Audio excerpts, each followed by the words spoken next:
तो बच्चा पार्टी, कल की वीडियो से आई नो आप लोग को ट्रिग्नोमेट्री के सारे बेसिक कंसेप्ट्स बहुत अच्छे से क्लियर हो गए हैं। टेबल बनानी आ गई है, उनकी वैल्यूज पुट करके हम पाइथागोरस थ्योरम और सिंपल स्क्वायर इक्वेशंस बनाना सीख गए हैं एंड अपने क्वेश्चंस को सॉल्व करना सीख गए हैं। अब बारी आती है नेक्स्ट चैप्टर की, that is applications of trigonometry. बच्चे हमेशा पूछते हैं मैम ट्रिग्नोमेट्री क्यों पढ़ रहे हैं, और उस क्यों का आंसर आपके पास यहां पर इस वीडियो में मिल जाने वाला है। तो आज मैं लेकर आ गई हूं आपका chapter number 9, that is applications of trigonometry, और आपके बहुत सारे क्यों के आंसर्स यहां मिल जाएंगे। तो इसमें मैंने आपको सारे एनसीईआरटी के एग्जांपल्स जो एप्लीकेशंस ऑफ ट्रिग्नोमेट्री से रिलेटेड है उनको बहुत अच्छे से एक्सप्लेन किया है, so that you can grab those 4 marks very easily, क्योंकि इन एग्जांपल्स के ऊपर बेस्ड ही आपके क्वेश्चन एग्जाम में आपको मिलेंगे। नाउ सबसे पहली चीज आती है कि हम ट्रिग्नोमेट्री में 2 कंसेप्ट सीखते हैं, that is angle of elevation and angle of depression. तो सबसे पहले इस चीज को समझेंगे। इमेजिन करेंगे कि आप किसी टॉवर के टॉप पर खड़े हैं, राइट, और टॉवर के टॉप पर खड़े होकर आपने जब नीचे झांका तो आपको यहां आपका फ्रेंड खड़ा हुआ मिला। अब यहां तो आप खड़े हैं, तो यहां से जो पैरेलल स्ट्रेट लाइन, स्ट्रेट बिल्कुल सीधी लाइन जो जा रही है, that line is called horizontal line. और जब इस हॉरिजॉन्टल लाइन से आप नीचे की साइड झुक रहे हैं, नीचे की तरफ देख रहे हैं ना अपने फ्रेंड की तरफ, तो जब आप नीचे की तरफ देख रहे हैं, वो देखने वाली जो लाइन होती है जो आपको साइट दे रही है अपने फ्रेंड की जो बिल्डिंग के नीचे खड़ा है, that sight line is called line of sight। और ये line of sight और ये जो horizontal line है, इनके बीच का जो distance है वो एक एंगल की फॉर्म में है, क्योंकि इस पॉइंट से ये आपकी horizontal line है और ये आपकी लाइन ऑफ साइट है। So this angle is angle of depression. D से याद रखो डाउन एंड डी से depression. So this beta angle से मैं यहां रिप्रेजेंट कर रही हूं, we call it angle of depression, right. अब नीचे वाले फ्रेंड को आपने अपने फोन से कॉल मारी, ऊपर देख, और जैसे ही उसने ऊपर देखा तो ये जो स्ट्रेट लाइन यहां आ रही थी, उसके बिल्कुल स्ट्रेट में जो लाइन थी वो उसकी लाइन ऑफ हॉरिजॉन्टल थी, और ये यहां से जब वो ऊपर देख रहा है तो इस हॉरिजॉन्टल लाइन और लाइन ऑफ साइट के बीच में यहां भी एंगल बन रहा है। इस एंगल को एलिवेट कर रहा है, वो अपनी गर्दन को ऊपर लेकर जा रहा है और ऊपर की तरफ आपकी तरफ देख रहा है। So that angle is called angle of elevation, और हम यहां इसको अल्फा से रिप्रेजेंट कर रहे हैं। तो एंगल ऑफ एलिवेशन और एंगल ऑफ डिप्रेशन बहुत अच्छे से क्लियर हो गया, राइट। अब चलते हैं इससे रिलेटेड हम कहां पर एप्लीकेशंस देखते हैं, कहां पर इस angle of elevation, angle of depression का यूज होता है। Suppose there is a tower. अब इस टॉवर को आप टॉप पर खड़े होकर और आप देख रहे हैं नीचे की तरफ, राइट। यहां पर सपोज आपने एक बहुत बहुत बड़ा खजाना रखा हुआ देखा, और आप देख रहे हैं कि इस पॉइंट का डिस्टेंस आपके टॉवर से कितना दूर है। So you want to know this distance, right. आपको क्या मालूम है? आपको मालूम है अपने टॉवर की हाइट, आपको मालूम है कि कितने एंगल पे आप नीचे देख रहे हैं, that is angle of depression. तो हाइट मालूम है, और ये एंगल ऑफ डिप्रेशन और ये एंगल इक्वल होंगे because this line and this line are horizontal. ये दोनों लाइंस पैरेलल हैं, राइट। तो ये वाला एंगल और ये वाला एंगल इक्वल हो जाएगा। अब बन गया ये राइट एंगल ट्राइंगल, और इस राइट एंगल ट्राइंगल में कोई भी 2 चीजें मालूम हो तो हमने तीसरी चीज निकाल लेनी है। आपको मालूम है एक ट्राइंगल के 6 एलिमेंट्स होते हैं and 3 elements can help you to get the value. तो 6 एलिमेंट्स कौन कौन से होते हैं? आपकी 3 साइड्स और 3 angles, right.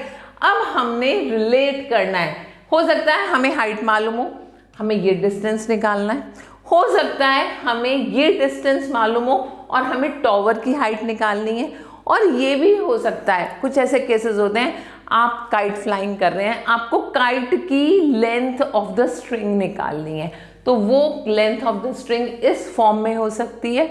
So in that case you are going to calculate the hypotenuse.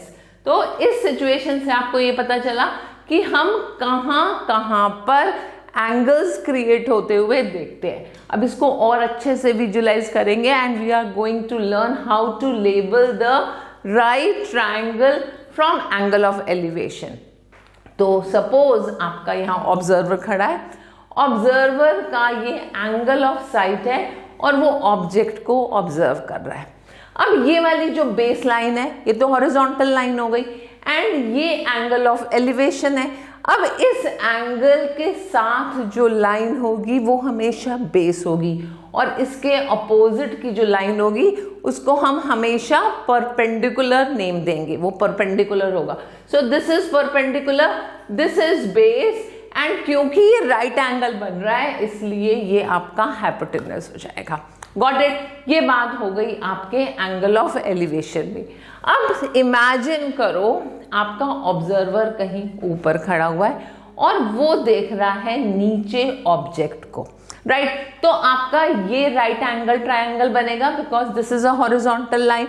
तो इस केस में ये वाला एंगल जो फॉर्म हो रहा है ये एंगल ऑफ डिप्रेशन है, और एंगल ऑफ डिप्रेशन के बिल्कुल अपोजिट साइड जो होगी that will be the perpendicular, और इसके साथ जो हॉरिजॉन्टल लाइन होगी वो हमेशा बेस का काम करेगी एंड ये बन गई आपकी hypotenuse because it is just opposite to your right triangle.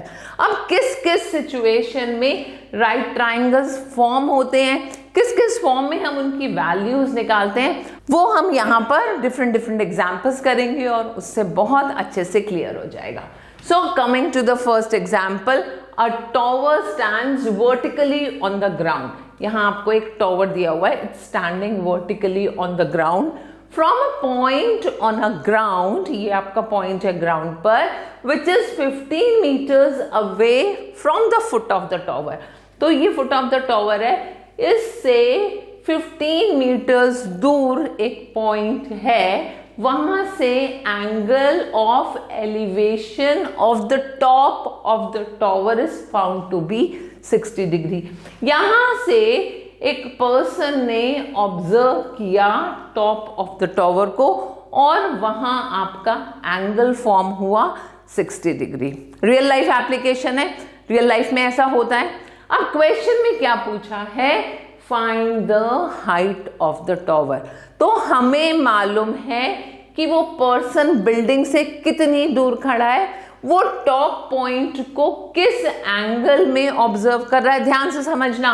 और यहां पर आपको बिल्डिंग की हाइट नहीं मालूम, so you want to know कि इस टॉवर की हाइट क्या होगी। राइट एंगल ट्रायंगल बन रहा है, लिख रहे हो ना नोटबुक में, जल्दी से अपनी नोटबुक खोल लो, क्योंकि ये चीजें एक बार समझ आ जाएंगी ना एग्जाम वाले दिन, फिर मुझे ढूंढना नहीं पड़ेगा कि मैम की वो वीडियो कहाँ चली गई। सो प्लीज मेक श्योर थोड़ा पॉज कर लो और इन सब चीजों को साथ साथ लिखते जाओ। So you have a right angle triangle here, और इस राइट एंगल ट्रायंगल में क्या मालूम है?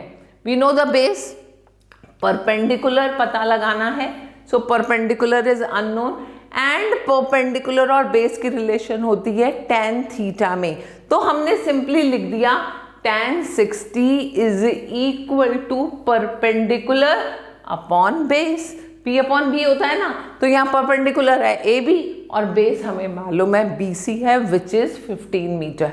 वैल्यू पुट करेंगे। इस बात को अपने माइंड में रख लो कि आपके एग्जाम में जो क्वेश्चन आने हैं वो सारे questions 30 degree, 60 degree and 45 degree से रिलेटेड ही होंगे, साइन कॉस से रिलेटेड होंगे और tan से रिलेटेड होंगे। तो जो कल टेबल पड़ी थी उस टेबल में इन वैल्यूज को तो रट लो, क्योंकि वहां पर टाइम वेस्ट नहीं होगा।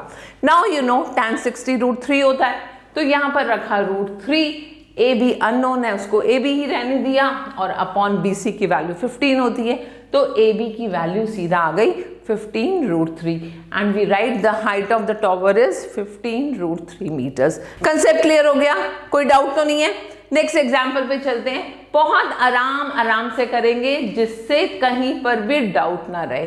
तो वीडियो थोड़ी लंबी होगी पर प्लीज घबराना मत, क्योंकि एग्जाम टाइम में अगर हमने एनसीईआरटी के एक एक एग्जाम्पल को समझ लिया तो समझ लो हमारा बेड़ा पार हो जाएगा। Coming to next example, an electrician has to repair an electric fault on the pole of height 5 meter.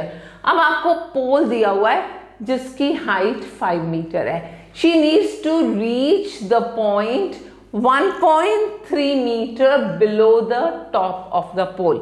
तो सबसे पहली चीज हमें मालूम है कि BD की वैल्यू निकालनी है। ये पूरा पोल तो हमें 5 मीटर दिया हुआ है एंड वी राइट कि यहां पर हमें BD की वैल्यू निकालनी है, और कहा गया है कि वो 1.3 मीटर जो हाइट है उससे नीचे है। सो वी इमीडिएटली कैलकुलेट कि BD क्या होगा, AD minus AB, that is 5 minus 1.3। तो इतना सा पढ़ते ही हमें पता चल गया कि BD की जो हाइट है that is equal to 3.7 metre.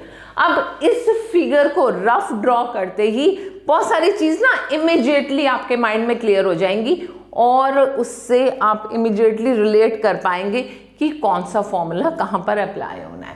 Then after this What should be the length of the ladder? क्या पता लगाना है, यहां से जो लैडर जा रही है इस पॉइंट पे उस लैडर की लेंथ क्या होगी।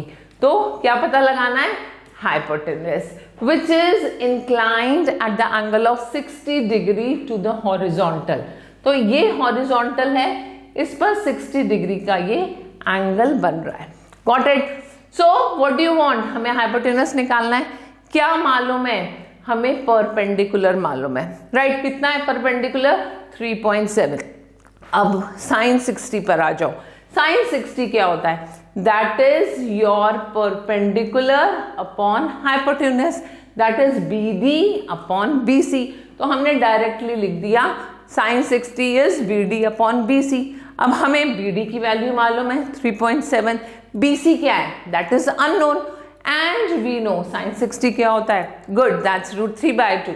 तो हमने √3/2 लिखा और क्रॉस मल्टीप्लाई करते ही हमें मिला 3.7 multiply 2 upon √3, that becomes the value of BC। अब क्वेश्चन है कि लेंथ ऑफ लैडर क्या है, वो हमें मिल गई विच इज इक्वल टू 4.28, ये अप्रोक्सीमेट वैल्यू निकली है। अब क्वेश्चन यहां खत्म नहीं हो गया, उसके आगे देखो, also how far from the foot of the pole should she place the foot of the ladder. अब ये तो आपका फुट ऑफ द पोल है, इस पोल से कितनी दूर ये लैडर रखा जाएगा, दैट मीन्स अब आपको बेस भी पता लगाना है, right? So we want to calculate base, और हमने यहां cot 60 अप्लाई किया। cot 60 क्यों अप्लाई किया, base upon perpendicular. So we write down DC, उसमें tan भी लगा सकते हैं तो इसका रेसिप्रोकल हो जाता। So we write here DC upon BD is equal to cot 60 and cot 60 की वैल्यू 1/√3 होता है। Got it? अगर आप tan 60 लगाते तो ये √3 हो जाता। सो वो रेसिप्रोकल होके आपकी वैल्यू सेम आ जानी है and you want to find DC, तो DC हो जाएगा ये वाली जो वैल्यू है BD, इसकी वैल्यू पुट करेंगे 3.7 upon √3 and we can further calculate it, तो आंसर आ जाएगा। अब लेते हैं next example, that is example number 3। बहुत ही इंटरेस्टिंग एंड इंपॉर्टेंट एग्जाम्पल है, बहुत ध्यान से समझेंगे एंड ये इस तरह का क्वेश्चन एग्जाम में बहुत बार आता है। An observer 1.5 metre tall is 28.5 metre away from chimney. तो यहाँ एक ऑब्जर्वर खड़ा है, यहाँ एक चिमनी है और ऑब्जर्वर की हमें हाइट दी हुई है 1.5 metre and he is at 28.5 metre away from chimney. That means ये डिस्टेंस 28.5 मीटर दिया हुआ है, right? Now the angle of elevation of the top of chimney from her eyes is 45 degree. यहां इसकी आईज हैं, यहां से इसने टॉप ऑफ चिमनी को ऑब्जर्व किया और एंगल फॉर्म किया 45 डिग्री का।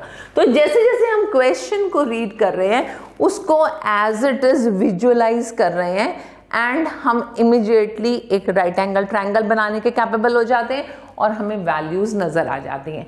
सो here we have A B as a chimney and ये एंगल 45 डिग्री हमें दिया हुआ है एंगल ऑफ एलिवेशन का। अब पहली चीज हमें क्या निकालनी है, what is the height of the chimney, और चिमनी की हाइट है ए बी। अब ए बी पूरी नहीं निकलेगी अगर हम इस ट्रायंगल को ऑब्जर्व करें, तो पहले आप ए ई निकालोगे इस राइट एंगल ट्रायंगल में जहां आपको 45 डिग्री एंगल ऑफ एलिवेशन दिया हुआ है। आपको बेस मालूम है क्योंकि ये 28.5 है तो ये भी 28.5 होगा and you are able to calculate A E. और जब ए ई एक बार निकल जाएगा उसके बाद हम इस हाइट ऑफ गर्ल को ऐड कर देंगे and will get the total height of the chimney. So what we do, we write down AB is AE plus BE. अब AE की वैल्यू हमें नहीं मालूम और हम आगे चलते हैं, देखते हैं राइट एंगल ट्रायंगल है कौन सा ट्रिग्नोमेट्रिक रेशियो वर्क करेगा, क्योंकि यहाँ बेस और परपेंडिकुलर की बात हो रही है। सो डायरेक्टली हम tan 45 पर जाएंगे और tan 45 होगा AE upon DE। Now we know tan 45 is 1, A की वैल्यू मालूम नहीं है and we know D which is 28.5। तो ये 28.5 इसलिए ए ई भी 28.5 हो जाएगा एंड उसमें हमने ऐड कर दी गर्ल की height which is added to 28.5 plus 1.5 and you get 30 metres, right. तो इस तरह से हमने इस एग्जाम्पल को सॉल्व कर लिया। Coming to the next example, example number 4, From a point P on the ground, the angle of elevation। अब इस क्वेश्चन को बहुत ध्यान से समझना, पहले हम क्वेश्चन की लैंग्वेज को समझेंगे।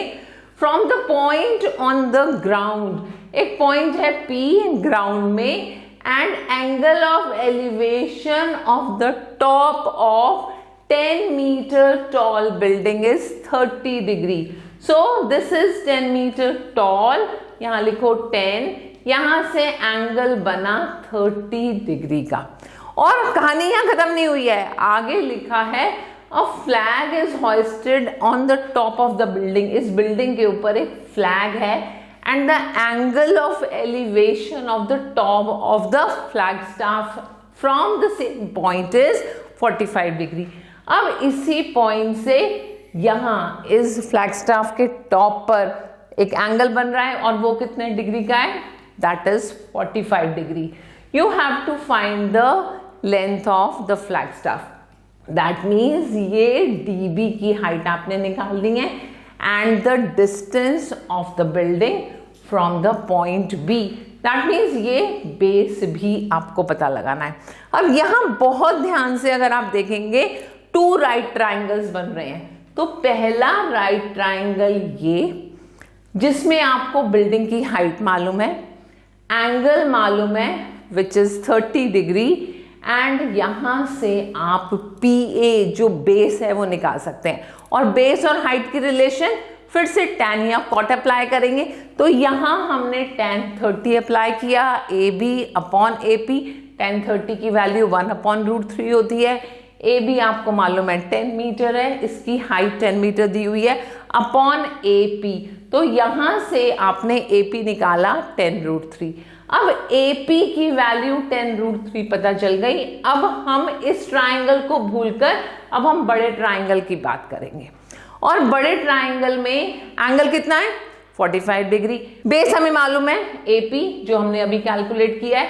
और अगर इस बार हम AD निकालते हैं तो AD में से अगर AB को सब्ट्रैक्ट कर देते हैं तो हमें मिल जाएगी height of this flag staff. आगे चलते हैं।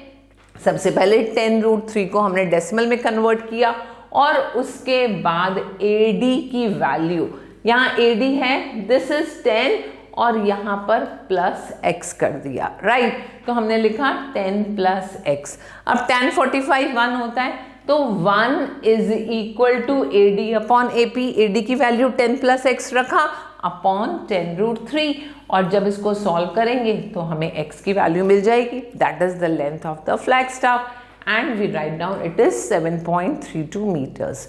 इंटरेस्टिंग है ना। अब पता चल रहा है कि ट्रिग्नोमेट्री कहाँ कहाँ अप्लाई होती है। सो कम लेट्स मूव फर्दर, और जर्नी यहाँ खत्म नहीं हुई है, हम करने वाले हैं एक और बहुत interesting example. So let's read the question. The shadow of the tower standing on the level ground. यहाँ पर एक टॉवर है जो आपके लेवल ग्राउंड पर खड़ा है। It is found to be 40 meter longer when the sun's altitude is 30 degree than when it is 60 degree। और आपने पता लगाना है कि हाइट ऑफ टॉवर क्या है।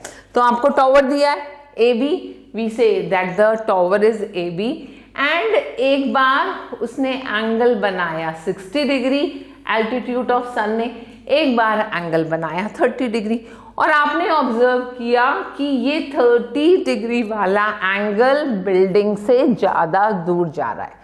सो इफ इट इज 40 तो 40 में कुछ ऐड होगा, that will be x metre. तो हमने लिया BC एज x मीटर। अब जब आप बड़ा ट्राइंगल ऑब्जर्व करेंगे तो उसका बेस कितना होगा 40 प्लस x, और अगर आप छोटा ट्राइंगल ऑब्जर्व करेंगे तो उसका बेस होगा सिर्फ x। बस इतनी सी बात ध्यान रखनी है। अब बहुत इजी हो गया है क्वेश्चन। देखो हमने पहला ट्राइंगल लिया, ट्राइंगल ABC, और यहाँ अप्लाई किया हमने 1060। 1060 इज AB अपॉन BC, और हमें मालूम है 1060√3 होता है, so we write H upon X। Next time पर दूसरा ट्राइंगल ले रहे हैं एंड वी राइट डाउन, ये बड़े ट्राइंगल में जब आपका थीटा 30 डिग्री है, सो AB अपॉन BD।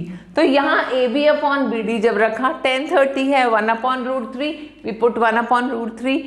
AB की वैल्यू है height of the tower upon BD, और BD क्या है पूरा base, that is 40 plus x, वो यहाँ लिखा। एंड देन यहां से आपको h की वैल्यू x की फॉर्म में मिल गई। अब h की वैल्यू हमें x की फॉर्म में मिल गई, इस h की वैल्यू को यहां पुट किया इक्वेशन नंबर 2 में, and when you solve it you get the value of x as 20। अब इस x की वैल्यू से हमने h की वैल्यू निकाल ली विच इज 20√3, एंड वी से this is the height of the tower. है ना बहुत इंटरेस्टिंग, है ना बहुत इजी, मजा आ रहा है ना करके। और ऐसे ही आपके लिए 2 और एग्जाम्पल्स लाई हूं, तो चलते रहो और इनको लिखते रहो कि हम किस तरह से फिगर बनाएंगे। बहुत इजी मेथड है। देखो क्वेश्चन को बहुत धीरे से रीड किया, उसको समझा और उससे रिलेटेड फिगर ड्रॉ कर ली, और एक बार जब आपने फिगर ड्रॉ कर ली उसके बाद हमने ये देखना है क्या दिया है क्या मिसिंग है, एंड बेस्ड ऑन इट हमने ट्रिग्नोमेट्रिक रेशियो वहां पर अप्लाई कर लिया, and we get the answer. Now let's take example number 6। The angles of depression of the top and the bottom of 8 metre tall building from the top of multi-story building are 30 degree and 45 degree respectively। अब हमें क्या दिया हुआ है, ये आपको AB एक building दी हुई है विच इज 8 मीटर टॉल, और इसके सामने एक मल्टी स्टोरी बिल्डिंग दी हुई है। अब मल्टी स्टोरी बिल्डिंग के टॉप पर कोई पर्सन खड़ा है और उसने इस बिल्डिंग का टॉप और बॉटम ऑब्जर्व किया, एंड वहां आपके एंगल ऑफ डिप्रेशंस बन रहे हैं 30 डिग्री एंड 45 डिग्री रेस्पेक्टिवली। और आपने क्या निकालना है, क्वेश्चन को आगे रीड करते हैं। Find the height of multi storey building and distance between 2 buildings. तो पहले तो आपको इस मल्टी स्टोरी बिल्डिंग की हाइट निकालनी है फर्स्ट थिंग, एंड इन दोनों बिल्डिंग्स का डिस्टेंस निकालना है। So you need to find 2 things. अब ये angle of depression this is 30 degree, so automatically ये दोनों लाइन ऑफ हॉरिजॉन्टल हैं, ये भी 30 डिग्री होगा। सिमिलरली ये एंगल 45 डिग्री होगा। ये हाइट आपकी 8 मीटर है, तो ये DC भी आपकी 8 मीटर होगी, and this is unknown, this is unknown, right. हमें दो चीजें अननोन दी हुई हैं, तो हम आगे चलते हैं और देखते हैं इसको कैसे कैलकुलेट किया। सबसे पहले हमने tan 30 लिया बिकॉज दिस इज 30 डिग्री और हमें मालूम है यहां पर ये 30 डिग्री का एंगल बना and we write in this right angle triangle tan 30 is equal to PD upon BD। अब tan 30 होता है 1/√3, तो PD upon BD is equal to 1/√3। तो BD की वैल्यू क्या हो गई, that is PD√3। That means अब BD और PD के बीच में रिलेशन पता चल गई हमें यहाँ पे, which is equal to √3 times of PD। यहां तक कोई डाउट? अब दूसरा ट्राइंगल ले रहे हैं, दैट इज ट्राइंगल PAC। अब इस ट्राइंगल में हमें ये एंगल 45 डिग्री दिया हुआ है, राइट। हमने ली हाइट, हमने लिया बेस और हमने लिखा tan 45 जो 1 होता है, it is equal to PC upon AC। तो PC और AC इक्वल हो गए, यहां से हमें PC और AC इक्वल मिले। दूसरी इंपॉर्टेंट थिंग, PC क्या है, ध्यान से देखो, PC is PD plus DC। तो हमने यहां लिखा PC is PD plus DC और यहां से हमें मिला PD plus DC is equal to AC। क्योंकि PC और AC तो इक्वल है, तो हमने इसको AC के इक्वल लिख दिया। Now second important thing is, क्योंकि AC और BD इक्वल हैं एंड DC और AB ये दोनों लेंथ मैंने अभी आपको बताया था which is equal to 8 metre. तो इसका डायरेक्ट मीनिंग हुआ कि अगर हम PD में 8 ऐड कर देते हैं तो ये आपकी पूरी BD बन जाएगी। और हमें मालूम है BD क्या है, BD तो ऑलरेडी PD√3 है, so it becomes BD is equal to PD√3। तो हमने इसे लिखा PD plus 8 is equal to PD√3 and this gives you the value PD is equal to 8/√3 minus 1। अब हमने क्या करना है, डिनोमिनेटर को रैशनलाइज करना है, राइट। क्या करेंगे, ऊपर नीचे √3 प्लस 1 से मल्टीप्लाई करेंगे कॉन्जुगेट से एंड ऑन सॉल्विंग डिनोमिनेटर बन जाएगा 3 minus 1 that's equal to 2 and 8 का बन गया 4 and this will give you 4 times √3 plus 1 metres. तो ये आपकी PD की वैल्यू हो गई। अब हमें चाहिए total height of the building और हाइट ऑफ द बिल्डिंग में हमें क्या करना है, इसमें 8 ऐड कर देना है। So we finally write that 4√3 plus 1 में अगर हमने 8 ऐड कर दिया, this becomes the height of your multi storey building. दूसरी इंपॉर्टेंट थिंग हमने जो कैलकुलेट की थी कि PC और AC की लेंथ सेम है। अब PC और AC इक्वल है, दैट मीन्स इन दोनों की लेंथ सेम है। तो AC क्या है, डिस्टेंस, और हमने फिर लिख दिया कि distance between the two buildings भी तो सेम होगी, so we get the distance between the two buildings over here. तो इस तरह से हम क्वेश्चन को सेगमेंट्स में डिवाइड कर देते हैं। क्वेश्चन को कभी एक बहुत बड़ा पहाड़ समझ के सॉल्व नहीं करना, उसको छोटे छोटे सेगमेंट्स में ब्रेक कर देते हैं, that makes your question easy. एक और एग्जाम्पल लेकर आई हूं आपके लिए, एग्जाम्पल नंबर 7। अब इस एग्जाम्पल बहुत बार आता है ये क्वेश्चन एंड जब आप एक्सरसाइज करोगे, एक्सरसाइज का जो लास्ट क्वेश्चन है ना, that is also very important. 15 question दिए हैं, इन एग्जाम्पल्स को करने के बाद वो 15 क्वेश्चन ऐसे मलाई की तरह होने हैं आपसे। So let's read from a point on the bridge across the river. ये आपको रिवर दी हुई है एंड एक पॉइंट है जो ब्रिज पर है। The angles of depression on the two banks on the opposite sides of the river are 30 degree and 45 degree. मैंने क्या कहा था, 30, 45, 60 इन तीनों की most of the time tan से या कभी कभी साइन और कॉस से रिलेशन के ऊपर बेस्ड आपके सारे टिग्नोमेट्रिक एप्लीकेशंस हो जाएंगे, राइट। तो आपने देखा है सारे क्वेश्चन इसी के ऊपर बेस्ड हो रहे हैं। अब इस पॉइंट से ये जो आपकी रिवर है उसके बैंक दिए हुए हैं A और B पॉइंट। यहां से एक एंगल ऑफ डिप्रेशन बना 30 डिग्री का, यहां से दूसरा एंगल ऑफ डिप्रेशन बना दैट इज ऑफ 45 डिग्री। अब ये हॉरिजॉन्टल लाइन पैरेलल होती है, ये 30 डिग्री तो ये भी 30 डिग्री, राइट। ये एंगल 45 डिग्री तो ये एंगल भी 45 degree. Now if the bridge is at a height of 3 metre from the banks, ये आपकी हाइट दी हुई है ब्रिज की। Find the width of the river, आपको रिवर की विड्थ निकालनी है, मतलब दो बैंक्स के बीच का डिस्टेंस निकालना है, इसका मतलब आपको ए बी निकालना है। अब हम क्या करेंगे, इसको दो ट्राइंगल्स में डिवाइड कर लेंगे बहुत इजीली। पहले इस ट्राइंगल में हाइट मालूम है, एंगल मालूम है, बेस निकालेंगे। फिर इस ट्राइंगल में एंगल मालूम है, हाइट मालूम है, बेस निकालेंगे एंड इन दोनों बेस को ऐड कर देंगे। हो गया ना इजी बीजी लेमन स्क्वीजी। तो आ जाओ करते हैं। ए बी, सबसे पहले हम ए बी की बात करेंगे। A D plus D B हो जाता है। उसके बाद हमें मालूम है एंगल ए 30 डिग्री है, टेन थीटा अप्लाई करेंगे। टेन 30 क्या हुआ, P D upon A D. लो जी, मिल गया हमें A D 3√3 metre. Next time हमने क्या करना है, ये वाला ट्राइंगल लेना है, यहाँ 45 डिग्री अप्लाई करना है एंड 10 45 आपको मालूम है 1 होता है। So what you will do, right angle triangle में एंगल बी हमें 45 डिग्री दिया हुआ है। सो फाइनली आपको पता चला कि ये और ये इक्वल हुआ, तो ये भी 3 मीटर हो गया। बी डी की लेंथ 3 मीटर मिल गई, गुड। अब आपको ए बी पता लगाना है, तो B D plus A D 3 plus 3√3 और ये आपकी आ गई विड्थ ऑफ द रिवर। तो कितना इजी हो जाता है आपको कोई भी एप्लीकेशन ऑफ ट्रिग्नोमेट्री के क्वेश्चन को सॉल्व करना, once you understand the concept. और अब तो आपको कंसेप्ट बहुत अच्छे से समझ आ गए। सो show me your thumbs up, और अगर अच्छे से समझ आए हैं तो एक कमेंट तो बनता है ना अंजना मैम के लिए। मुझे यही बता दो कि कैसा लग रहा है मेरे साथ पढ़ना। जल्दी से कमेंट करो और सब्सक्राइब बटन को प्रेस कर दो।